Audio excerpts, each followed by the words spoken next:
Is നമ്മുടെ ഇവിടെ നല്ല മഴയാട്ടോ. ചെറിയ നല്ല മഴ പെയ്തു, പക്ഷെ ഇപ്പം ചെറുതായിട്ടൊന്ന് തോന്നുന്നു. കണ്ടോ അന്തരീക്ഷമൊക്കെ കിടക്കുന്നുണ്ടോ? നല്ല അടിപൊളി മനോഹരമായിട്ട്. കൈയിട്ട് തൊണ്ടടാ അതിൻ്റെ കഴുത്ത് മുറിയും.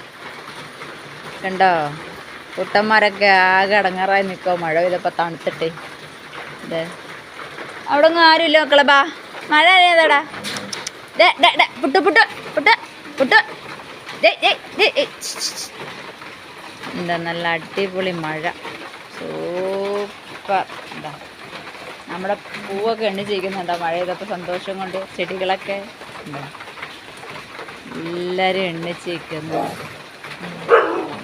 എല്ലാ ചെടികളും നല്ല അടിപൊളിയായിട്ട് എണ്ണിച്ചിരിക്കുന്നു മഴ ചെയ്തപ്പോൾ. ഇവിടെയൊക്കെ നനയും കേട്ടോ മഴ പെയ്ത് കഴിഞ്ഞാൽ. ഞാനവിടെ ചാക്ക് കെട്ടിക്കണോണ്ടാ, കുട്ടന്മാർക്ക് വെള്ളം വീഴാതിരിക്കാൻ വേണ്ടി ചാക്ക് കെട്ടിയതാണ്. ഇവന് വേറെ ഏതോ പൂച്ചയെ കണ്ട് പേടിച്ചിട്ട് നിൽക്കുക. ഇവനെ ഇവിടോട്ട് മാറ്റി കെട്ടി. ഇവിടെ എല്ലാം നനഞ്ഞു, ഒക്കെ നനഞ്ഞു. അതുകൊണ്ട് ഇവനെ ഇങ്ങോട്ട് മാറ്റി. നമ്മുടെ ചേച്ചി നാളെ വരും ക്ലീൻ ചെയ്യാൻ കേട്ടോ. ചേച്ചിക്ക് അപ്പോൾ ഡ്രസ്സൊക്കെ നമ്മൾ കൊടുക്കും. അപ്പം മഴ കണ്ടോ എല്ലാവരും? മഴ കാണാത്തവരൊക്കെ കണ്ടോളി. ഞാൻ ചോറ് കഴിച്ചില്ല, രാവിലത്തെ കഴിഞ്ഞതേ ഉള്ളൂ. ഇനി ഉച്ചയ്ക്ക് കഴിക്കണം, വിശക്കുന്നു. നിങ്ങളൊക്കെ കഴിക്കാൻ വരുന്നുണ്ടെങ്കിൽ പോരേണ്ട. തറയൊക്കെ നല്ല കളറായി മഴ പെയ്ത് വെള്ളം വീണപ്പോൾ. അടിപൊളി.